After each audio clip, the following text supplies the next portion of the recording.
नमस्कार दोस्तों। आगमन व निगमन विधि के महत्वपूर्ण प्रश्न या विगत वर्षों के आए प्रश्नों को हल करने से पहले कुछ सेकंड में आगमन और निगमन विधि पर चर्चा करूंगा।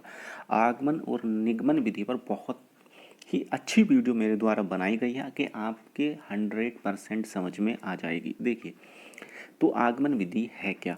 आगमन विधि में आप अगर फर्स्ट वर्ड देखेंगे तो है आ। आगमन का मतलब भी एक तरह से आना ही है। तो जैसे आ का मतलब है कि आएगा।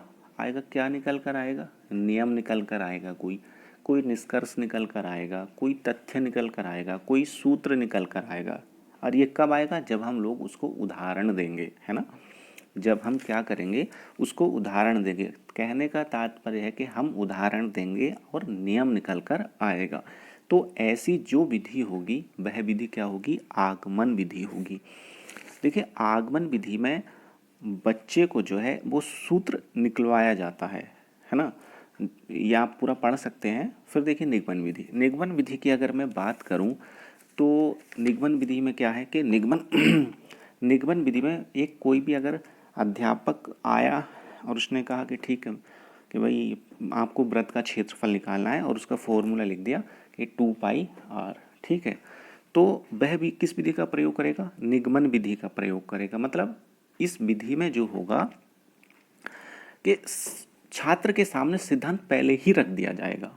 निगमन विधि में जो है बालकों के सामने नियम सूत्र सामने प्रस्तुत कर दिए जाएंगे और कहा जाएगा कि भाई अब आप प्रश्न को या इन उदाहरणों को सरल करो, है ना। इस विधि में अध्याय किसी नियम को सीधे ढंग से उसका उल्लेख करता है और आधारित प्रश्नों को सरल करवाने की कोशिश करता है। निगमन विधि के कुछ सूत्र हैं, जैसे सूक्ष्म से स्थूल की ओर, सामान्य से विशिष्ट की ओर, है ना। तो ये सब क्या है? निगमन विधि है।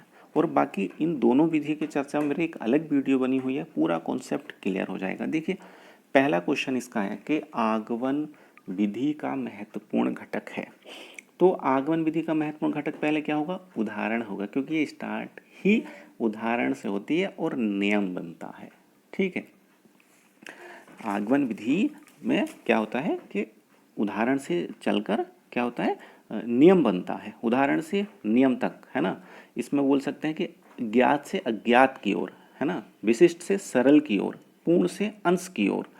देखिए, दूसरा क्वेश्चन है, किस विधि द्वारा प्राप्त गणित शिक्षण छात्रों में आत्मविश्वास व उनकी जो है आत्मसम्मान की भावना को उत्पन्न करता है? तो वो आगमन विधि ही है जिसमें उनके आत्मविश्वास और जो है सम्मान की भावना उत्पन्न होती है। क्यों होती है? उसका रीज़न ये है कि जो आगमन विधि है उसमें बच्चा तर्क करता है, उसमें बच्चा सोचता है, उसमें बच्चा चिंतन करता है। देखिए, नेक्स्ट क्वेश्चन है कि एक विद्यार्थी 8 मीटर लंबे व 5 और 5 मीटर चौड़े आयत का परिमाप ज्ञात करने के लिए निम्न क्रिया की परिमाप के 8 + 5 + 8 + 5 और बराबर 26 निम्न में किस विधि का प्रयोग करता है? तो वो आगमन विधि होगी, क्योंकि उसने डायरेक्ट फॉर्मूले का प्रयोग नहीं किया। देखिए, नेक्स्ट क्वेश्चन है, देखिए उसमें दिया है कि 2 की पावर 2, है ना, और मल्टीप्लाई और 2 की पावर 3, इस तरह से मतलब जो घाते हैं वो जोड़ने का इसमें नियम एक बन रहा है। तो शिक्षण अधिगम की यह विधि क्या कहलाती है? क्या कहलाती है? आगमन विधि कहलाएगी, क्योंकि बच्चे ने पहले बहुत सारे एग्जाम्पल प्रस्तुत किए, ठीक है, उसके बाद एक बहुत सारे उदाहरण प्रस्तुत किए और उसके बाद एक नियम बनाया, ठीक है। नेक्स्ट क्वेश्चन है कि आगमन किस पर आधारित है? तो आगमन तर्क पर आधारित है। मैंने कहा ना, क्योंकि जब आप बच्चे के सामने उदाहरण प्रस्तुत करेंगे तो वो तर्क करेगा, वो चिंतन करेगा, वो उसमें सहभागिता करेगा, वो उसमें सोचने के लिए मजबूर होगा, है ना। वो उसमें एक सक्रिय एक्टिव बना रहेगा। उसके अंदर एक इस विधि से एक रचनात्मक जो है क्रिएटिविटी आएगी। किस विधि का एक प्रमुख दोष है कि ज्ञान अर्जन बहुत धीरे होता है? अब आगमन विधि का कुछ लाभ भी है तो कुछ दोष भी है, और दोष इसका यह है कि यह विधि थोड़ी जो है बहुत धीमे गति से होती है ना। आगमन विधि बहुत धीमे गति से होती है, इसमें समय जो है बहुत अधिक लगता है और कोर्स पूरा होने में भी समस्या हो सकती है। नेक्स्ट क्वेश्चन है, क्षेत्र मिति पढ़ाते समय शिक्षक आगे बढ़ने से पहले बोर्ड पर सभी सूत्र लिख देता है। शिक्षक अनुपालन कर रहा है, निगमन उपागम का कर रहा है, बहुत सारे उसमें दिए होंगे, ठीक है, आगमन उपागम का, तो वो निगमन का करेगा। मैंने आया कि कोई अध्यापक आया, क्लास में आया, उसमें क्लास में उसने सूत्र लिख दिए और कहा बच्चों से उदाहरण या प्रश्न दिए कि भाई अब आपको जो है ये प्रश्न करने हैं, तो सूत्र पहले ही उसने लिख दिया, और तो ये किस विधि का प्रयोग करेगा? निगमन विधि का प्रयोग करेगा। देखिए सेम क्वेश्चन है कि वृत्त की परिधि ज्ञात करने के लिए किस शिक्षण विधि को प्रयोग में लाया जाता है? तो निगमन विधि को प्रयोग में लाया जाता है। क्यों? क्योंकि जैसे वृत्त की परिधि मुझे निकालनी है तो मैं क्या लगा दूंगा, सूत्र वृत्त की परिधि बराबर 2/r और लिख दे पूरा जो है एक उसका जो है फॉर्मूला से उसका आंसर निकाल दिया, है ना। तो ये जो विधि होगी ये कौन सी विधि होगी? ये निगमन जो है निगमन विधि होगी। देखिए इसके बाद है प्रभावशाली, सर्वाधिक प्रभावशाली शिक्षण विधि है। इसमें कई सारी विधि दे रखी हैं, तो इसमें जो आंसर होगा इसका वो है प्रत्यक्ष अनुभव, क्योंकि एक बच्चे के लिए प्रत्यक्ष अनुभव के द्वारा यदि उसे पढ़ाया जाएगा तो वह विधि स्थायी होगी और उसको हमेशा याद करने वाली होगी, मतलब वो उस चीज़ को भूल नहीं सकता, क्योंकि प्रत्यक्ष अनुभव इसी बात का, चाहे एनसीईआरटी हो, एससीईआरटी हो, इसी बात का जोर है कि बच्चे को किसी भी चीज़ का प्रत्यक्ष अनुभव कराया जाए और इससे अच्छी शिक्षण सामग्री नहीं हो सकती। देखिए नेक्स्ट क्वेश्चन है, गणित में किस विधि में हम प्राय सूत्र तथा नियमों की सहायता लेते हैं? तो निगमन विधि की है। निगमन विधि में हम लोग क्या करते हैं कि अध्यापक किसी नियम को सीधे उल्लेख कर देगा और आधारित प्रश्नों को हल करने के लिए कहेगा। तो इस विधि में जो है इस विधि में जो है पहले सूत्र और उसके बाद जो है आंसर या उत्तर या उसके जो है निकाल दिए जाएंगे, ठीक है। देखिए नेक्स्ट क्वेश्चन है, छात्र गणितीय गणना में गति प्राप्त कर सकता है चर्चा द्वारा, मौखिक कार्य द्वारा, लिखित कार्य द्वारा या अभ्यास द्वारा? तो आपको पता होगा कि practice makes the man perfect, है ना। तो कोई भी है, अगर कोई भी चीज़ है, अगर उसमें दक्षता हासिल करनी है तो वो प्रैक्टिस के द्वारा ही की जा सकती है, चाहे गणितीय गणना हो या फिर कोई भी ऐसा कार्य है जिसमें आप प्रवीणता हासिल करना चाहें तो वो अभ्यास द्वारा किया जा सकता है। देखिए नेक्स्ट क्वेश्चन है, एक छात्र गणित शिक्षण में अवरोही क्रम का अनुसरण कर रहा है, वह किस विधि से प्रेरित है? तो वह किस विधि से प्रेरित होगा? प्रयोगशाला, आगमन, संश्लेषण, निगमन विधि से। तो इसका आंसर क्या होगा? निगमन विधि से होगा, क्योंकि उसको पहले ही बता दिया गया है कि अवरोही क्रम भाई किस तरह से आपको करना है और बाकी सारे प्रश्न वो सारे तथ्य वो उसी हिसाब से करेगा।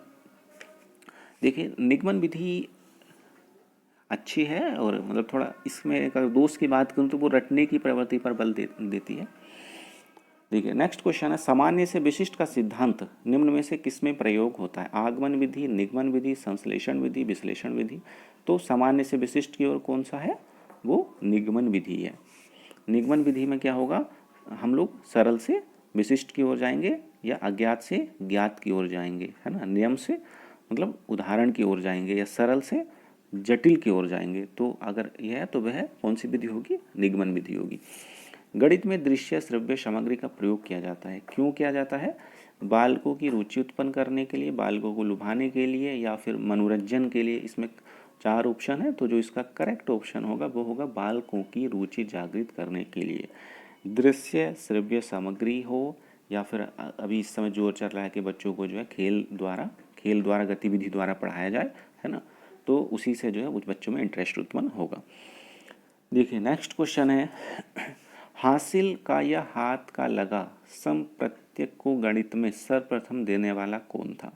भास्कराचार्य जी, ब्रह्मगुप्त जी, आर्यभट्ट जी, श्रीधर जी। तो वो श्रीधर जी थे जिन्होंने हासिल या हाथ का लगा सम प्रत्यय को गणित में जो सर्वप्रथम दिया था। नेक्स्ट क्वेश्चन है, प्रयोगशाला विधि किस विधि का विस्तृत रूप है? तो प्रयोगशाला विधि जो है वो आगमन विधि का ही विस्तृत रूप है, क्योंकि जो आगमन विधि है उसमें अनुसंधान को, है ना, प्रोत्साहन मिलता है ना।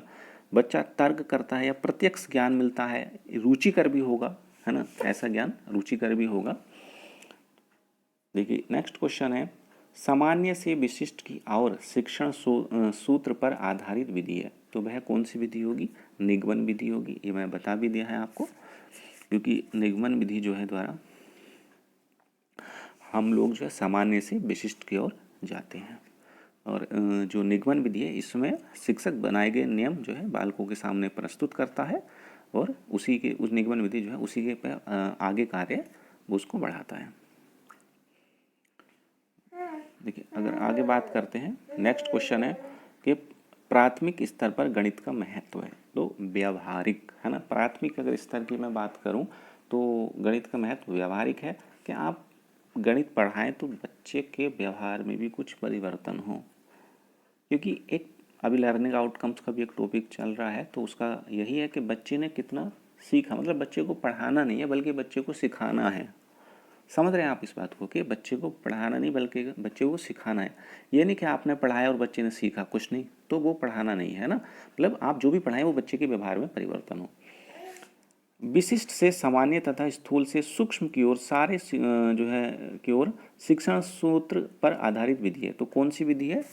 आगमन विधि। आगमन विधि जो पूर्ण से अंश की ओर जाती है, विशिष्ट से सरल की ओर जाती है, ज्ञात से अज्ञात की ओर जाती है, उदाहरण से नियम की ओर जाती है और जटिल या कठिन से सरल की ओर जाती है। तो यह विधि आगमन विधि है। जो आगमन विधि है ज्ञान प्राप्त करने मतलब बच्चों के सीखने के लिए कई स्तर को पार करना पड़ता है और एक बहुत अच्छी विधि है ये, प्रभावशाली विधि जिसे कहेंगे। देखिए नेक्स्ट क्वेश्चन है, वह विधि जिसमें उदाहरणों के द्वारा नए नियमों की स्थापना की जाती है उसे कौन सी विधि कहा जाता है? तो ये भी आगमन विधि के, उदाहरण से नियम की ओर आगमन मतलब कोई नया नियम आएगा। गणित का शिक्षक अज्ञात से ज्ञात की ओर शिक्षण सिद्धांत का पालन किस विधि में करता है? तो यह भी आगमन विधि में करता है। ये मैं सारी बता चुका हूँ। और आगमन और निगमन विधि बहुत ही मोस्ट इम्पोर्टेंट है और इन्हीं क्वेश्चनों को मैंने सेलेक्ट किया जो बहुत अच्छे क्वेश्चन है।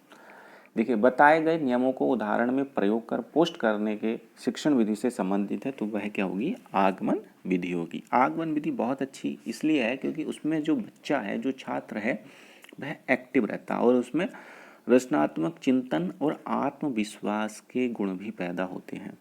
वह तथ्यों को खोज निकालने के लिए प्रेरित होता है और इस विधि को जो आगमन विधि है उस विधि को मनोवैज्ञानिक विधि भी कहा गया है। और हाँ, जो आगमन विधि है इसके द्वारा जो ज्ञान प्राप्त होता है वह स्थायी होता है क्योंकि इसमें बच्चा खुद उसकी सहभागिता होती है, वो खुद इसमें शामिल होता है जो बच्चा। देखिए नेक्स्ट क्वेश्चन है, रेखा गणित में प्रायोगिक अवस्था में प्रयुक्त होने वाली शिक्षण विधि कौन सी है? देखिए रेखा गणित में बहुत सारी विधि है, अब इसके बारे में भी मैं चर्चा करूंगा। ये प्रदर्शन विधि, आगमन विधि और निगमन विधि, ये सभी विधियां हम लोग जो है रेखा गणित में प्रयोग कर सकते हैं। देखिए नेक्स्ट क्वेश्चन है, माध्यमिक स्तर पर अंक गणित शिक्षण विधि है। प्रायोगिक विधि, संश्लेषण में विश्लेषण विधि, आगमन निगमन विधि और उपरोक्त सभी। देखिए इसमें जो आगमन और निगमन विधि अंक गणित शिक्षण की अगर मैं बात करूंगा तो वो सबसे उपयुक्त होगी। और आगमन निगमन विधि में किसी एक का चयन करने के लिए आ जाए तो जो फर्स्ट प्रायोरिटी हमारी होगी, क्योंकि बड़ी क्लास है तो बड़ी क्लास में हालांकि दोनों विधियाँ वो हो सकती हैं, निगमन विधि भी हम उसमें यूज कर सकते हैं। देखिए नेक्स्ट क्वेश्चन है, कक्षा में छात्र अनेक त्रिभुजों के गुणों का मापन करते हैं तथा निष्कर्ष पर पहुंचते हैं कि त्रिभुज के तीनों कोणों का योग 180 होता है। यह गणित शिक्षा में किस विधि पर आधारित है? तो ये क्वेश्चन मैंने आपके लिए क्या है, इस क्वेश्चन का जो आंसर होगा आप वो मेरे कमेंट बॉक्स में लिख देंगे, ठीक है। और मैं आपसे यही रिक्वेस्ट करूँगा कि आप मेरे चैनल को सब्सक्राइब कर लें और निसंदेह मैं अच्छे अच्छे क्वेश्चनों का कलेक्शन आपके सामने लाता रहूँगा। और मेरी यही कामना ईश्वर से होगी कि आप सभी लोगों का CTET या UP TET या कोई स्टेट टेट हो वो निकल जाए और आप एक शिक्षक के पद पर सुशोभित हों। धन्यवाद, नमस्कार।